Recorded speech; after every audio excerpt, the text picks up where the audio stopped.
All right, good morning, guys.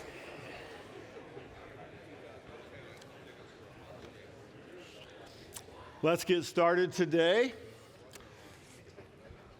First thing I want to mention is, I think you guys know, but our closing ceremonies is coming on March the 20th. That's usually right about when we wrap up, right about spring break time, right before Easter time. So it gives us 4 weeks to go. So we want to finish strong. We want to make sure you have that on your calendar. March 20 will be closing ceremonies. You don't want to miss that if you can help it at all. Secondly, this week, during the week, we had 3 more tables decide to adopt a kid and send them to camp, the Royal Family Kids Camp. That's awesome, yeah. That means we have a total of, I don't think I have all the tables down here, but I think table 9 and 11 were the new addeds, and maybe 13. But we have now 6 tables sending a kid to camp. And again, that deal is started by one table who sort of issued a challenge. If you want to send a kid to camp, you can raise $500 from your table, and it's a scholarship. So if you decide you want to do that, just let me know, and I'll put you in touch with Glenn Clear, who directs that project, and you can take care of that. One other thing on your table, there's a flyer that has at the top in red to help us keep Shepherd's Heart Food Pantry full. Some of you who are connected to Chapel Street know we have a ministry called Shepherd's Heart. It's a food pantry, but it's a lot more than that. But on the food pantry side, we're serving something like 1,000 people a month now who need help, and we offer other kinds of help too, emotional, spiritual, counseling, budgeting, all that sort of stuff. But on the food side, we're constantly restocking that, and we kind of have a new way to do that. So if you're interested in that ministry, this tells you how to use the Chapel Street app. If you don't have that and you're part of the church, go to the App Store. You can get it if it's free. And how to use the app to get notifications whenever extra food is needed. And so that way if you're out, you can just pick up something, bring it by. It's a way we can, in real time, keep that stock. So just if you're interested in Shepherd's Heart, take a look at that. You can get the app and you can be a part of that ministry in an ongoing way. And lastly, I will send this in an email this week, but I've mentioned the huge women's conference coming up on March the 7th. It's going to be 650 to 700 women here at this campus on March 7th, and we typically try to get some guys to serve there. And there's 2 areas you can serve in. One is the parking lot. We're looking for about 10 guys to work the parking lot between 7 and 9 a.m. that day. I always say if you ever wanted to tell women where to go, you can do that in the parking lot and serving there. Stays in team, by the way. Stays in team. And Vince Roland. Vince, are you here today? Vince right here. Vince is kind of directing that. And I will send you Vince's email this week if you want to be involved in the parking team. He'll help out there. And then the other one is kitchen cleanup, where I will be there with at least one of my sons, maybe 2. Kitchen cleanup is 9 to 10:30. And I'll also put that in the email this week. So we're looking for our team of guys to show support and serve the women's ministry. Thanks a lot for even considering that. But I'll put that in the email this week. Okay. Here's the story for this week.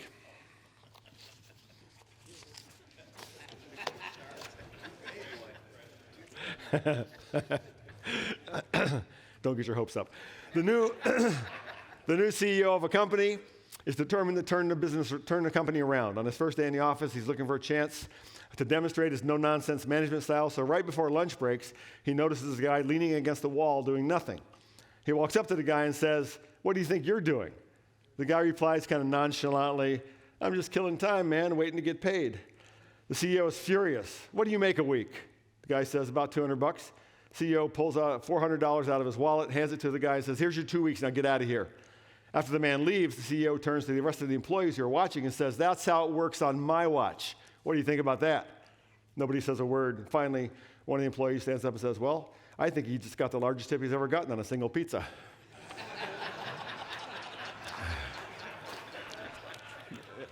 I was prepared to say right there, okay, no more CEO jokes, going straight to the puns next week. But I tell that because it kind of thematically fits into what we're doing today, what we're going to talk about.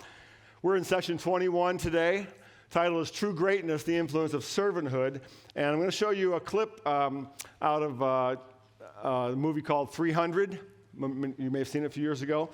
It's the fictionalized version of a real historical event, which is called the Battle of Thermopylae, which is in 480 BC, which I'm sure all of you know, where, at least in the key part of the story, 300 elite Spartan warriors hold off an army of Persians that's estimated to be somewhere between 300,000 and 1 million warriors. And they hold them off at this narrow strait for 3 days. Eventually, all the Spartans are slaughtered. They fight to the death. but they killed like 20,000 Persians, and that delay allows the rest of the Athenians to prepare and come up with another plan. They eventually drive away the Persians. But this is the scene at the very end of the first day of battle. King Leonidas of the Spartans meets King Xerxes of the Persians, and they have a very interesting conversation, so check it out.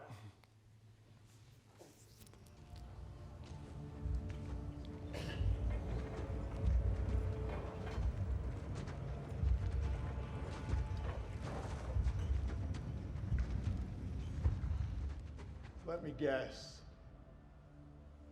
You must be Xerxes.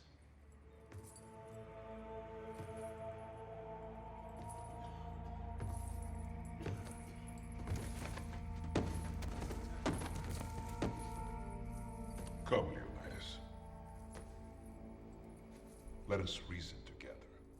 It would be a regrettable waste. It would be nothing short of madness for you, brave king, and your valiant troops to perish. All because of a simple misunderstanding. There is much our cultures could share. Haven't you noticed? We've been sharing our culture with you all morning. Yours is a fascinating tribe. Even now you are defiant. In the face of annihilation and the presence of a god. It isn't wise to stand against me, Leonidas. Imagine what horrible fate awaits my enemies when I would gladly kill any of my own men for victory. And I would die for any one of mine. You Greeks take pride in your logic. I suggest you employ it. Consider the beautiful lands you so vigorously defend. Picture it reduced to ash at my whim. Consider the fate of your women. Clearly, you don't know our women. I might as well have marched them up here, judging by what I've seen. You have many slaves, Xerxes, but few warriors. It won't be long before they fear my spears more than your whips.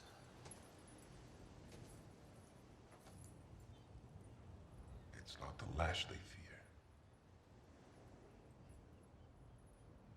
It is my divine power. That I'm a generous god. I can make you rich beyond all measure. I will make a warlord of all Greece. You will carry my battle standard to the heart of Europa. Your Athenian rivals will kneel at your feet. If you will but kneel at mine. You are generous, as you are divine, King of Kings. Such an offer only a madman would refuse. But the idea of kneeling, it's, you see, slaughtering all those men of yours has it's left a nasty cramp in my leg, so kneeling will be hard for me. There will be no glory in your sacrifice. I will erase even the memory of Sparta from the histories. Every piece of Greek parchment shall be burned. Every Greek historian and every scribe shall have their eyes put out and their tongues cut for their mouths. Why, uttering the very name of Sparta or Leonidas will be punishable by death. The world will never know you existed at all. The world will know that free men stood against a tyrant, that few stood against many. And before this battle was over, that even a god king can bleed.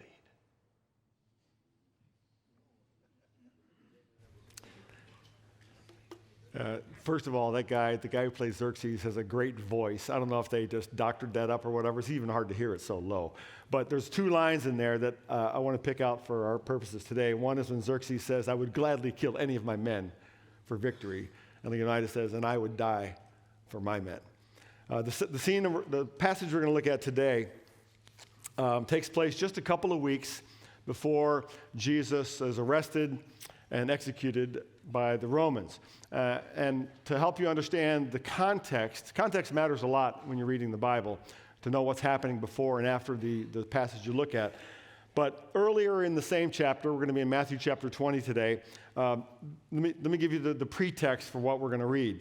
Earlier in chapter 20, we read this, and you don't have this in your notes. Let me just read it for you, beginning at verse 17 of Matthew 20. It says, now Jesus was going up to Jerusalem. Now, whenever you see that little things like that, you can miss it, but it says up to Jerusalem because Jerusalem was located at 2,500 feet above sea level and approaching almost from any direction. You have to walk uphill to get to Jerusalem. That's why it says up. A little tidbit of history and geography right in Scripture. But on the way, he took the 12 aside, that's the disciples, and said to them, we're going up to Jerusalem, and the Son of Man, referring to himself, will be delivered over to the chief priests and the teachers of the law. They will condemn him to death and will hand him over to the Gentiles, Romans, to be mocked and flogged and crucified. On the third day, he will be raised to life. So Jesus is telling them what's going to happen to him. He knows he has enemies. He knows that the Jewish leaders are going to charge him with blasphemy, which was punishable by death under Jewish law, that is claiming to be God, which he has already done by claiming to be the Son of God. He knows that since the Jewish leaders don't have the political authority to put anyone to death because they were underneath the Romans, that they would hand him over to the Roman governor, who was Pontius Pilate, who had that authority, but they'd have to do so with a different charge other than blasphemy, because that meant nothing to the Romans. So they're going to hand him over under charge of treason, claiming to be a king, which was punishable under Roman law by death. Jesus knows all this. And immediately after he tells them this, we're told that in verse 20, listen to this carefully, then the mother of Zebedee's sons, now Zebedee's sons were James and John, two of the original disciples, fishermen, come to Jesus with her sons and kneeling down, asks a favor of him. What is it you want? He said. She said, grant that one of these two sons of mine may sit on your right and the other at your left in your kingdom. Now, this is an incredibly bold request to make. Symbolically, to sit on the king's right and left were to hold positions of enormous power and authority in an ancient kingdom. It's like being second and third in command. So she's asking that Jesus make her two sons the highest ranking officials in whatever kingdom he's going to rule. Now, a couple things here. We don't really know who's behind this request. We don't know whether this is just an ambitious soccer mom, who wants her boys to have positions of authority, or maybe James and John put their mom up to this and to make the ask for them, which would sort of make them weenies, so to speak, but we don't really know where it comes from. We do know that it tells us that James and John and their mother believe Jesus is some sort of king.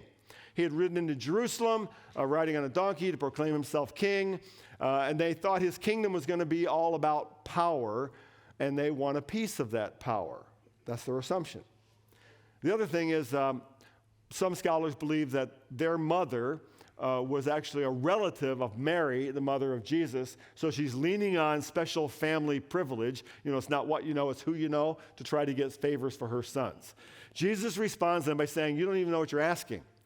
Then he says to them, he looks at the two young men, James and John, and says, can you drink the cup I'm going to drink? What he means by the cup is the suffering that he's going to face, because he's just told them what's going to happen to him. Can you drink the cup I'm going to drink? They say, we can. You get the sense they have no idea what they're talking about. Jesus then says, you will indeed drink from my cup, but to sit on my right and left is not for me to grant. These places belong to those for whom they have been prepared by my Father. And then it says, when the other 10 disciples, there were 12, heard about this, they were indignant with the two brothers. Now, why do you think they were indignant? Because they disrespected Jesus by making this inappropriate ask, or because they were hoping for the same thing for themselves? We're not really sure. I would vote for they were hoping to get the same positions for themselves.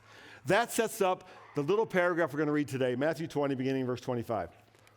It says, Jesus called them together. He gets them all together. This interaction has happened. He knows what's going on. He knows the two have asked him for this privilege. He knows the other 10 are upset. He calls them all together and says, you know that the rulers of the Gentiles lord it over them, and their high officials exercise authority over them. Not so with you. Instead, whoever wants to become great among you must be your servant, and whoever wants to be first must be your slave, just as the Son of Man did not come to be served, but to serve and to give his life as a ransom for many. Okay, the first thing we see here is greatness as power. Greatness as power. My brother Joe, I've mentioned it before, he's a pastor in Ohio, but when he was a sophomore in high school, our family had just moved from New York State down to Orlando, Florida, so he was in a brand new school. And basketball was kind of his thing, as it was my thing, so he goes out for the team, and very quickly becomes the starting point guard of the sophomore team in this new high school. But the coach of that sophomore team, now this is a sophomore high school team, right? These kids are all 14, 15 years old. But he was one of those guys that really liked the power of the whistle. You know, he liked to be in charge. And on top of that, he had kind of an anger management problem, which is a bad combination. One day in practice, he had told the players, they were scrimmaging, they were competing 5-on-5, but for some reason he told them he didn't want them to shoot the ball. He wanted them just to pass the ball. I guess he was working on passing, okay? They all knew that. And at some point in this scrimmage, which is live, my brother, who was really good at stealing the ball from other point guards, he stole the ball and had the open court to the basket. And he knew the coaches said don't shoot, but he was thinking don't shoot like jump shots and stuff, but it made no sense to him not to just run in and lay it in. Why would you slow down and let the defense catch up? So he ran down and laid it in the basket. Coach blows the whistle and just blows a gasket, starts screaming, kicks him out of practice because he violated what he said, no shooting. And then as he's walking off the floor, confused, the coach changes his mind and not only kicks him out of practice, kicks him off the team at that moment. Get your stuff, go home, you're done. My brother gets home early. My dad sees him coming and says, what's up? He tells him the story. My dad tells him, turn around, go back to school, wait for that coach after practice, and find out what you have to do to get back in the team. So my brother does it, goes back to school, waits, says to the coach, I really want to play, what can I do? And the coach says, okay, here's what you can do. To get back in my team, you have to run 1,000 laps. 1,000 laps around the gym. So that's what he did. It took him a whole week. Didn't practice once the whole week, just ran every day. 1,000 laps. Now, here's a little side note to that. A year later, we moved into a different house, different neighborhood. My brother had to change schools, and his senior year, that team won the state championship. My brother's now in that school's Hall of Fame for athletics. So, there you go. But that's how we typically think about power and positions of power. To being able to make things happen, being able to make people do what you want them to do. Power. Verse 25, Jesus called them together and said, you know that the rulers of the Gentiles lord it over them, and their high officials exercise authority over them. He's simply pointing out how the world works. Jesus is saying, this is how it works. The world runs on power. When he says rulers of the Gentiles, he's talking about all the non-Jewish peoples of the world. In other words, he's talking about the power of Rome. Rome dominated Israel in that day. Rome ruled the known world. So he's talking about the current emperor, who was Emperor Tiberius when Jesus was alive. He's talking about the governor Pontius Pilate, who we've heard his name. Even the local Jewish king was a guy named Herod, who was a half-Gentile and ruled with kind of a perverse power. He's the one that had John the Baptist's head severed and put on a platter because he liked the girl dancing. The rulers of the Gentiles lord it over them. Their high officials exercise authority over them. They exercise power, dominion. They use authority harshly. They use power to abuse people and to use them for whatever personal political gain is desired. Now, what I noticed about this story is that this is coming from 2,000 years ago in a very different culture than where we live. But the issue remains the same. We see it all the time. We see it in national and world politics. We see it in corporations. We see it in CEOs. We see it in our bosses. We see it in teachers and coaches sometimes. We see it with the power of wealth and celebrity in our culture. We even see it in churches sometimes. It's our human bent toward power and position. We see power as greatness. We aspire to power. But Jesus sees another way. The second thing we see in this little story is the greatness of servanthood. Greatness of servanthood. I've mentioned before, my youngest son, Canaan, is a senior in college playing basketball at a small school called Indiana Wesleyan University, and they have a very strong small college basketball program there. It's kind of one of the reasons why he went there, and they're ranked number 3 in the country right now in terms of small colleges. They won the national championship 2 years ago. But their coach preaches what he calls the I am third philosophy. It's on everything they do. It's on posters in their locker room. It's on T-shirts. I am third. That is God first, others second, me third. Therefore, I am third.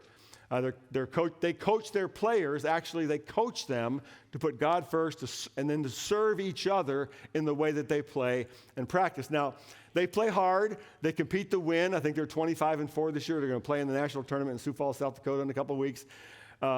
And I'm sure that some people, and this was my thought for a while until I got to know them, that was just sort of a slogan. You know, coaches have all these slogans they put on T-shirts and stuff, and I am third was sort of a slogan. But I've come to learn that they take it kind of seriously. I was at a game just last week, and toward the end of the game, they were ahead by 20, 25 points with, 4 or 5 minutes to go. So it's getting toward that time of the game that players call garbage time, meaning when second team guys get in the game, who've been sitting on the bench the whole game. They practice every day, but they don't play because they're not as good as those guys. But when you're up by that many points at the end of the game, you get some playing time. Now, they subbed out all the starters. They put 5 more guys in. But that still meant there were a couple of guys left on the bench who had not played yet because there's like 12 or 13 guys in the team. So it gets down to about, now these are all guys who are starved for playing time. And they want those I was that way in college. You want to be on, those last 4 minutes matter because you have a chance to show what you can do. Your parents are watching, your girlfriend's watching. You get to get in the game.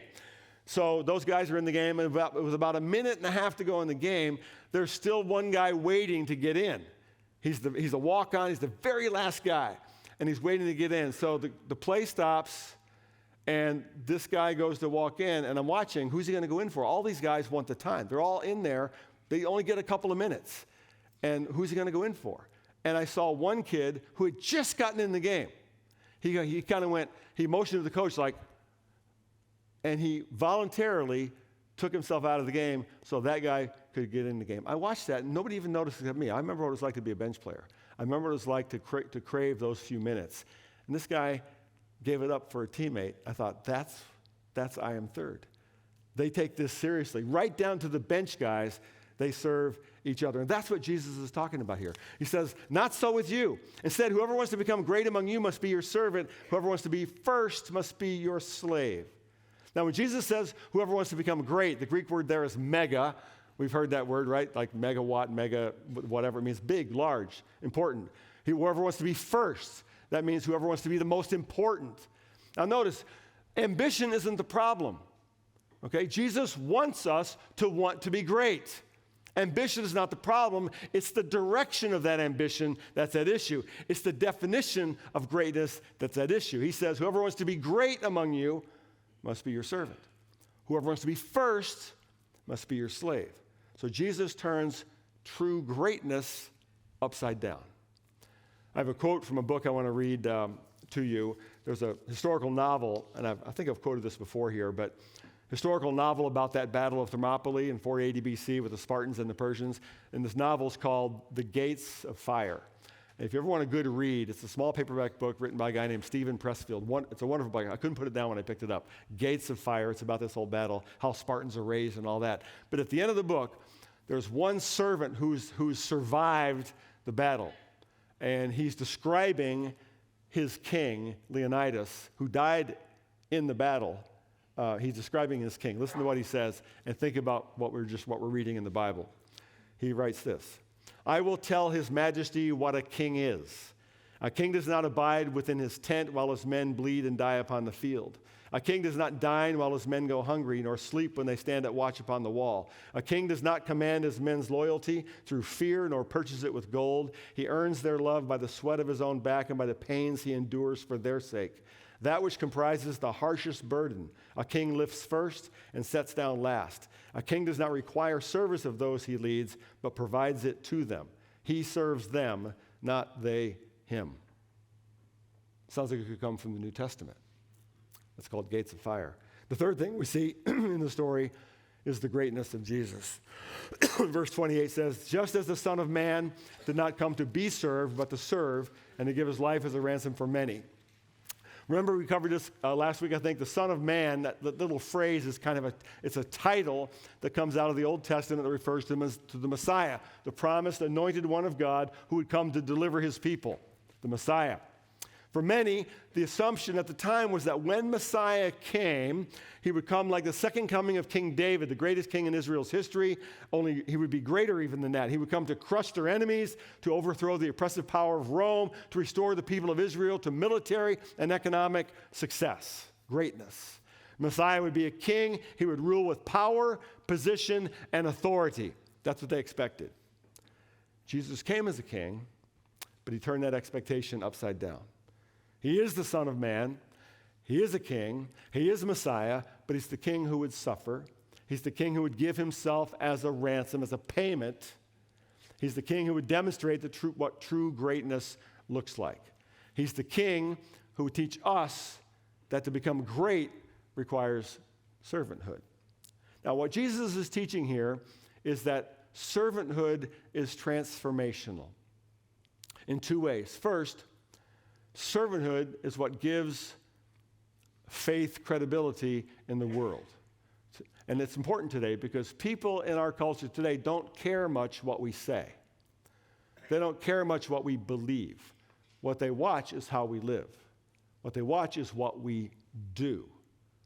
Servanthood is transformational. Servanthood is our currency in the world as followers of Jesus. Secondly, Jesus is teaching that servanthood is transformational because it not only transforms the one being served, but service transforms the one who serves. I want to show you one more little video before we close today. This is the video we showed in all our weekend services last weekend here at Chapel Street. It has to do with a ministry that we have here called Buddy Break. It's a ministry to families with children with special needs. But I want you to watch this whole story because it illustrates exactly what Jesus is teaching. Take a look. When Noah, our son, was a freshman in high school, he was in a D group, and his D group was looking for someplace to serve. Amy hadn't left Brandon at Buddy Break yet because she didn't have someone that could stay with him. She was just sitting waiting for Timothy to be done. Sometimes Brandon would wait in the car while I brought Timothy in, and every once in a while Brandon would come in with me, but then he would shoot right back out the door again because of his anxiety.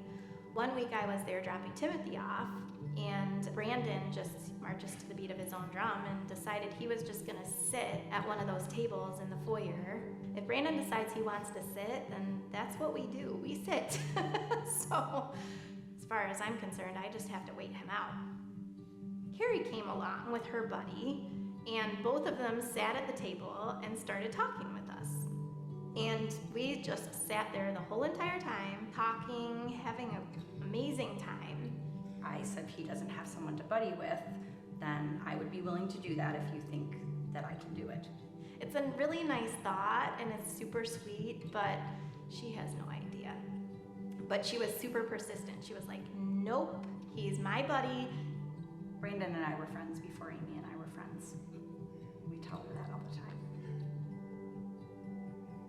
Through Carrie, then we start meeting Chris, and we meet Noah.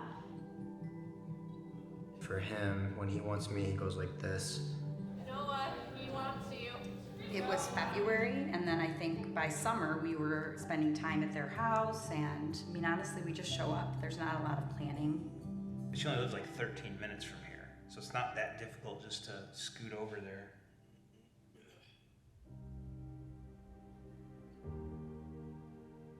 I graduated, went to a little bit of college, and I started getting into harder drugs. I've been to 4 or 5 treatment centers, and I spent 4 months in the Salvation Army. Even through that though, Brandon was there, Amy was there. Amy and Brandon came in and visited me.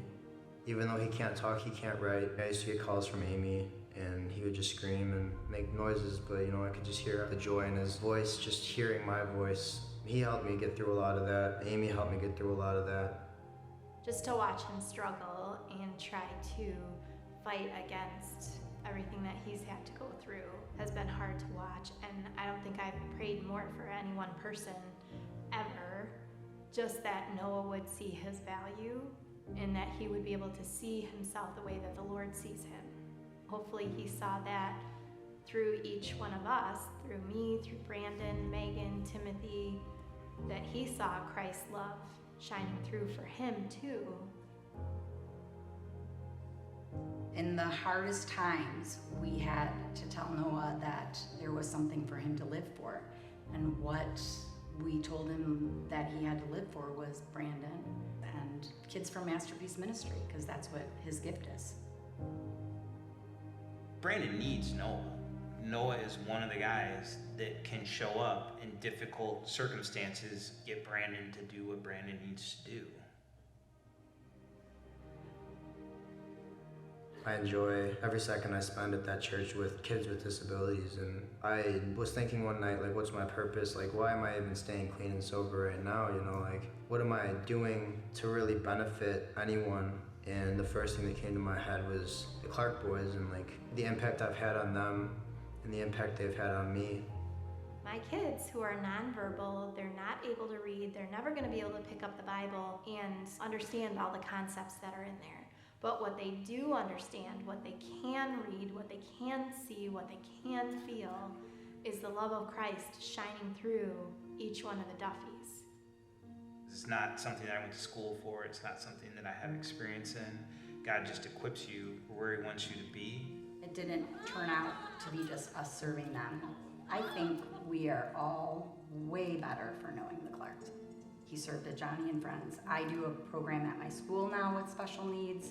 Bethany volunteers at her high school with students with special needs. Noah works for Fox Valley Rec. And that's all because we met Brandon. Working with Brandon teaches you to be patient. I think we are all more patient and loving with everybody.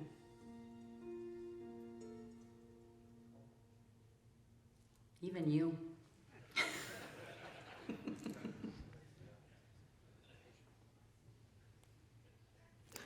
I love that little video. I've known Chris, the ball-headed guy, since he was 14 years old, and Amy, the mother of the two special needs young men, knew her since she was in middle school, and have that story come together and now impact Chris's son, Noah. The surprise of the story is that servanthood not only helps the one being served, but it transforms the one doing the serving. That's the power of the story. So how do we become men of spiritual influence? That's what this whole year is about, spiritual influence. Jesus says we have spiritual influence through servanthood. Here's the questions around your table. I'm going to add one to it as well, so get out your pencil. First, have you ever worked in a toxic environment created by a domineering boss, by someone who works just on power? My guess is most of you have. Tell that story. Secondly, have you ever witnessed, or when have you recently witnessed, greatness in the form of servanthood? Maybe from your own life, maybe someone who served you, maybe a chance when you've had to serve. Give an example or two. And then the third question is, if you get there, is what are the opportunities right now in your life to demonstrate servanthood? Right around you, what are your opportunities right now to serve in some way? Okay, have your discussion. I'll wrap you up as I usually do, right about 7 o'clock.